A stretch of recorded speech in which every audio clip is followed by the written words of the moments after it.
Brim? You say hello? Look at this little face. Look at this face. That is a good face. And look at these teeth. Teeth. Ooh. Hello, everyone, and welcome back to No, You're Wearing the Same Shirt, where today we're going to talk a little Desert Perpetual raid weapons, a little God roll weapon video here.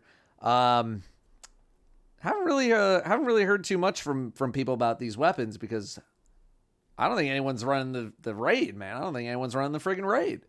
And I do think that is for a few reasons, like the raid being harder than average compared to most other raids, although Bungie did just nerf pretty much all raids by like 10 levels, right? So it is a little bit easier now. But I think the main culprit is the fact that the only way to get higher tier items from the raid is to keep stacking on feats onto the raid. And that makes the raid harder.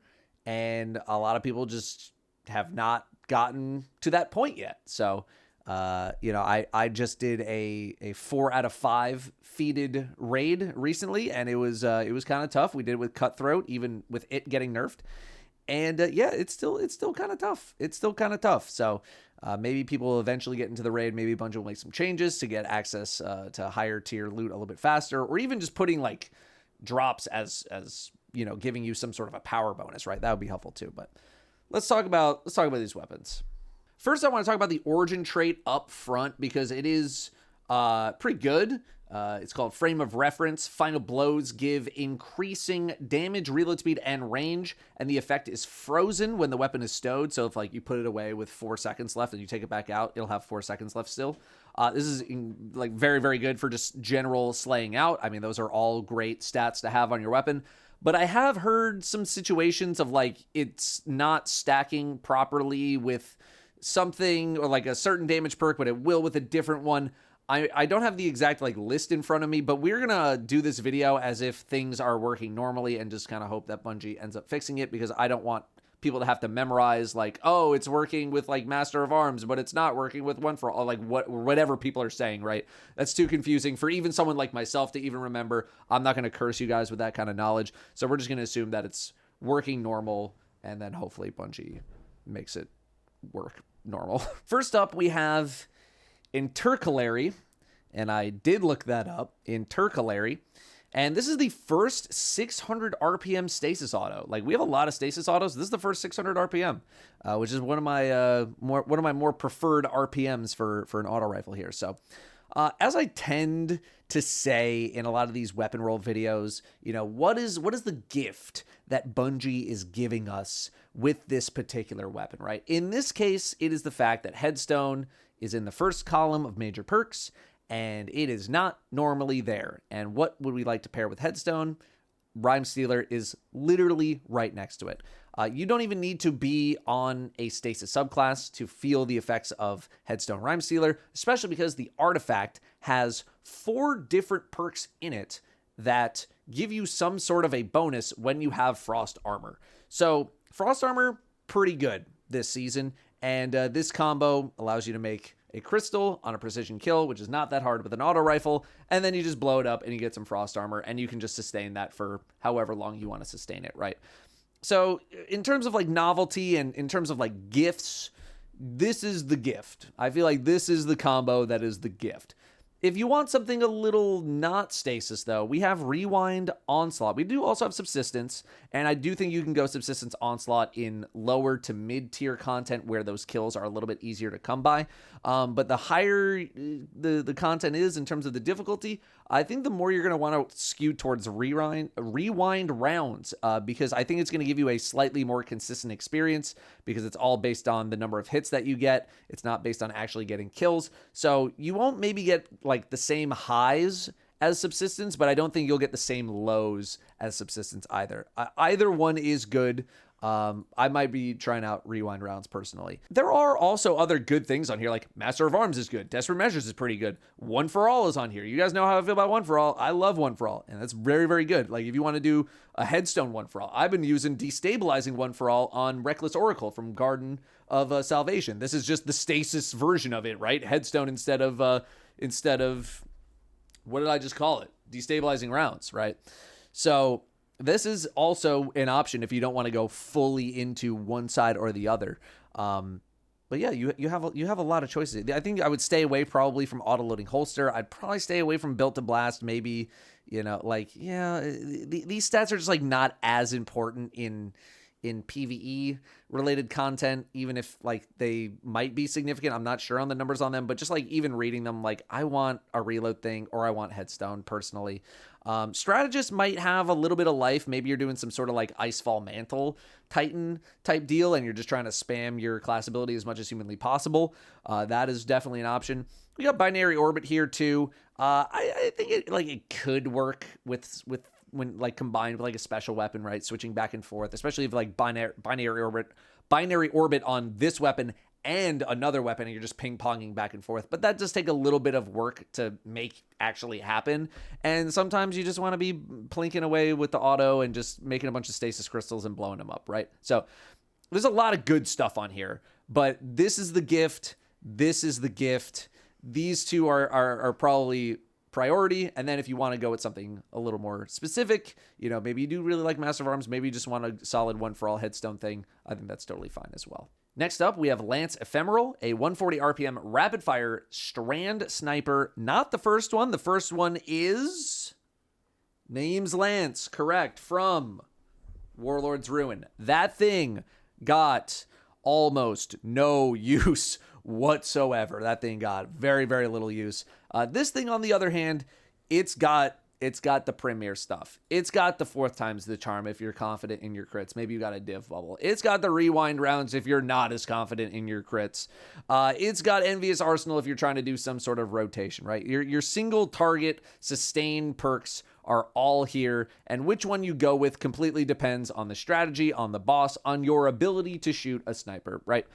And then, of course, you got bait and switch over here. I really don't think you need to get that complicated.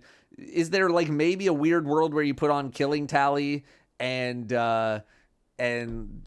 stack your ammo back up to maximum and then like hit the rewind rounds or like 4th times or something?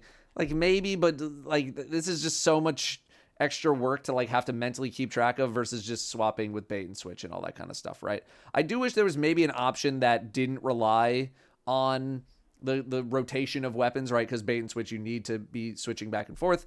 So like a firing line could have been cool here as well, but like that also exists on other snipers, right? Like that is just out in the ether. You do also have elemental honing for those of you on a prismatic setup where you can trigger all 5 instances of elemental damage in order to get that buff going. But again, it's a 35% bonus versus just the 30% on bait and switch. And bait and switch, you just kind of activate much easier. You don't have to worry about as many things. So if you don't want to stress yourself out about elemental honing, bait and switch is right there. And then like this one, let's just call it there. Next up, we got Antedate, which is a 900 RPM arc SMG.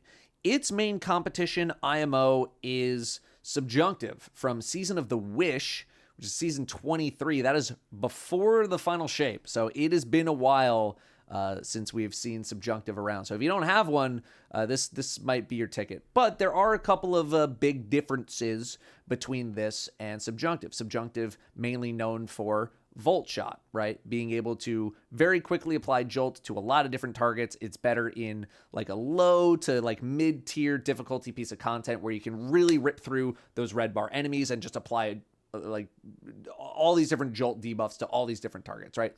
This one, on the other hand, we have Jolting Feedback, which is more like a mid to end game type perk where you want the target to stay alive long enough so that you can actually apply the debuff to the target, right?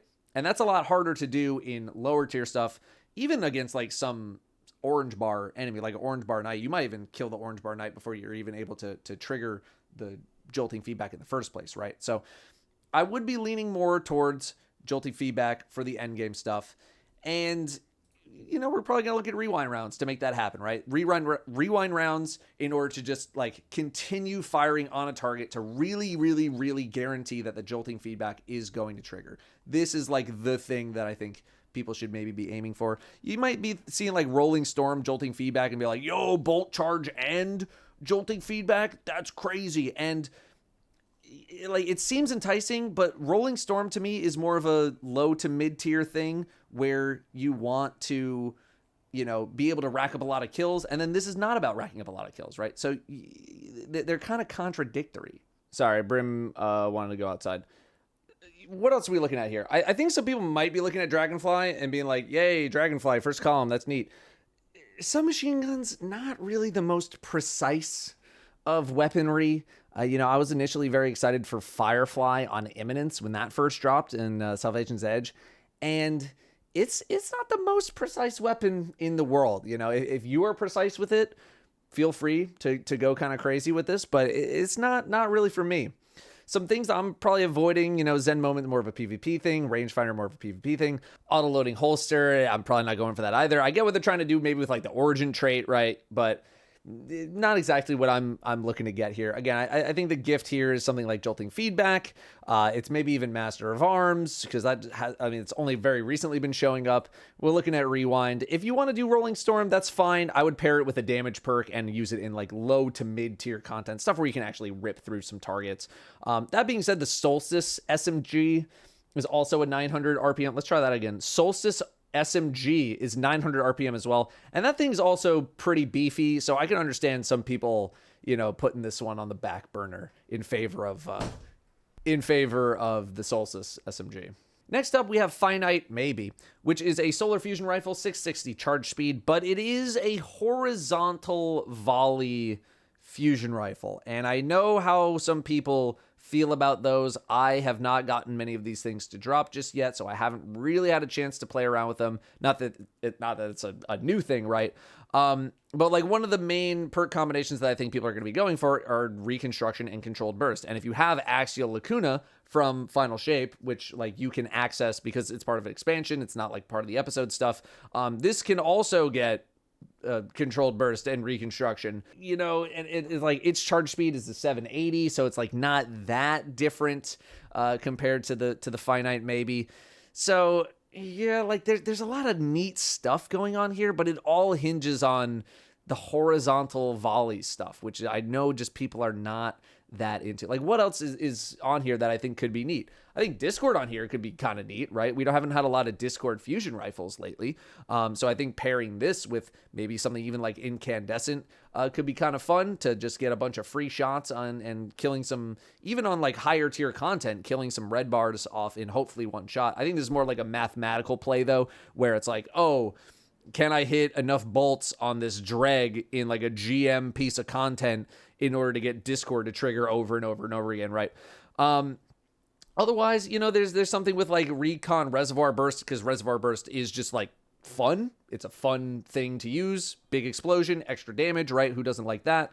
You could maybe like, there's maybe even like a heal clip Reservoir Burst kind of like weird thing going on to incentivize you to reload, to heal yourself. I don't know how crazy I'm really going with that. You might also be seeing Incandescent, Burning Ambition. These kind of feel like they're a little bit at odds though, because Incandescent's all about killing stuff to spread Scorch, and then Burning Ambition is all about like single target to spread Scorch. So I don't know how well those two really mesh. I haven't gotten this roll yet. I've only gotten to do like 8 clears of the raid so far, and this thing has not been dropping for me. But yeah, like I think that's kind of what you're looking at. You also got bait and switch on here as well if you're doing some sort of single target thing. But like a fusion rifle would probably not be like a bait and switch target for me. I would want something very, very fast to get back to my power weapon, which is the thing that I really want to be using the most. And then if I ever get to this point where I'm using the special weapon, I'm probably just going to want Controlled Burst instead of the bait and switch, because I'm not going to be able to activate bait and switch anymore because I'm out of ammo on my power weapon, right? So I'm probably going to end up using Controlled Burst anyway. Yeah, but again, like how much does all this matter if you're rocking the horizontal volley and you don't like that? It's horizontal. Next up, we have the opaque hourglass, which is a crossbow. The first crossbow, like true crossbow. Like I know, Buried Bloodline kind of looks like a crossbow, right? But like this is a true crossbow. One of the big parts about the crossbow is that you can fire the bolts into a target and then go walk over there and then pick them up. Like, I mean, they only last for a certain amount of time. That's what this persistence stat is. It increases the amount of time that bolts will stay on the ground. You got a little bit of time to go pick them up, but you don't have infinite time. But that's part of the appeal. It's like shoot a bolt and you kind of have like infinite power ammo as long as you're able to go grab them, right? I do really want to explore this weapon in its own video. Again, haven't gotten a lot of these to drop just yet, but all of these like second column in like the minor perks, like all of these things do very different things to each other. And there's a lot of like heavy bolts. Bolts deal more damage, but they're slower, more affected by gravity. So like maybe you want to go impulse amplifier with that to kind of counteract some of that stuff, right? Explosive bolts, they explode shortly after hitting the target, but deal less damage on impact. All of these things have like little differences between them that are going to change how you use this thing and what perks you end up going after in the first place. So I don't really feel comfortable just being like, oh yeah, just grab Firefly and Dragonfly because explosion fun. Although you could do that because explosion is fun, right? I think the one thing I could say about the crossbow as of right now is I don't imagine it being a very high tier, like single target boss damage type thing. I don't know if I'd want to be like burning my ammo on a boss target using the crossbow just yet. It feels more like a, bigger hit on a bigger target type deal, actually using the power ammo to, do a little bit more ad clear type things. I'm not going to count it out just yet because I haven't gotten to do a lot of testing on it. But yeah, I don't really feel the most comfortable being like, you should get this and this or like this and this, because it depends on what you're going on here. And just it's a completely new archetype that hasn't really been explored that much. So I don't want to be like, yeah, you should go for that. I mean, this is the most popular role that people have been keeping so far. But that's because it's pretty self-explanatory, right? Firefly, Dragonfly doing big explosion, Firefly getting you that reload speed as well. Just very generically speaking, I guess, like, I don't know, there's a lot of things that could be good here. Vorpal Weapon I'm probably not doing because it's only 10%. Firing Line maybe has its uses, but you got to be lined up with the squad, right? Master of Arms and Binary Orbit and Frenzy and Elemental Honing if you're on Prismatic setup. These kind of feel more in the range of what I imagine I'd be using the crossbow for, which is like, I'm doing a bunch of damage with a weapon, and then I see a big target, and I want to switch to my crossbow and put a couple of shots into the dome of like some orange bar knight, and then it dies, and I go pick them up, and I'm on my way, right? So yeah, that's kind of the direction I'm going in right now with something like this. Finally, we have the When and Where, which is a stasis rocket, is adaptive frame, 20 RPM. It's good. It's good, and it's got some good stuff on here. This is also the first time we're seeing clown bait and switch available on a rocket, believe it or not, first time. And clown cartridge is very good. It's a very good thing. As we have discussed time and time again, the number one factor with rocket DPS is how many times do you need to reload your rocket? That is why something like Hezen Vengeance is so good. It's because you can start with a lot of rockets in the chamber, and then the origin trait is really kind of what carries that thing, where using your super will automatically reload the weapon, so you don't have to waste any time reloading this thing. This does not exactly have that same luxury. You do have Clown Cartridge, which is pretty nice. You're going to overload the weapon every single time. Overflow is a similar factor, but I think you're probably going to want to lean towards Clown Cartridge. And then Reconstruction, can get you that first activation without too much extra work, but it has no effect if you're just like reloading and firing as many rockets as possible, right? So I right now I'd be leaning towards Clown Cartridge. There might be also something with Chill Clip, but you're losing out on the reload aspect. And again, I just think the reload aspect is so important when it comes to rocket DPS. We also have Cold Comfort that I imagine a lot of people got with like Envious Arsenal Bait and Switch as well, and that was part of Ride of the Nine. And then even if you didn't do Ride of the Nine, you might have farmed one from the dungeon back when it was the most relevant thing. So if you already have one of those and you just can't really be bothered to go get one of these, I would understand. Anything else we really need to explore here? Reaper's Tithe, maybe there's like a world where you can get this rolling, but it does take a little bit of setup to actually make happen. Multiple simultaneous final blows queue up a stacking damage buff. and it activates when you actually fire the weapon. So it seems like you can hold it for a little bit of time before you actually need it. So is there like a world where like, yeah, you get like a rocket kill and then you reload and then you're ready to go to like boss damage or like single target damage where you would want that extra bonus damage? Absolutely. But do I also think you could just like prep it with a bait and switch? Yeah. Do I think you could elemental honing your way there? Yeah. Do I think you could even explosive light your way there? Yeah. Although like explosive light with bait and switch being around kind of has fallen a little bit to the wayside. So yeah, I don't know. If you have a Hezen Vengeance already and it's all decked out with all the stuff that you want, you're probably gonna stick with that. And I can understand if you have a cold comfort and you don't really want to press the issue too much, but there is something good here with like clown bait and switch, or even like demos here too. If you're doing some sort of grenade setup and you can get constant grenades and never have to reload, that's the goal, is minimizing your reloads as much as possible. And I think that's going to do it for the Desert Perpetual raid weapons. Again, hopefully we see some more people running the raid here as more and more people reach their limits with how much power they want to grind. I do think it is a really fun raid to go play. I've been having a very good time doing 3 out of 5 feet runs of that place, getting some tier 3s, which is kind of like the level where I wanted to get back to. And there's a good amount of good weapons in here, right? It's not like all garbage, but it's tougher to get excited when, you know, the rest of the year for this raid is probably just going to be Outbreak Perfected M1 spam. And if the weapons aren't like so above and beyond anything that we can get in the game right now, I can understand like why people are maybe just not the most excited about getting these raid weapons, even if they are good. So feel free to leave a comment if there is a particular weapon roll that you think I missed out on, because I'm sure there's some very specific use cases for some certain perk rolls. Drop them in the description. Thank you very much for watching, and I will see you next time.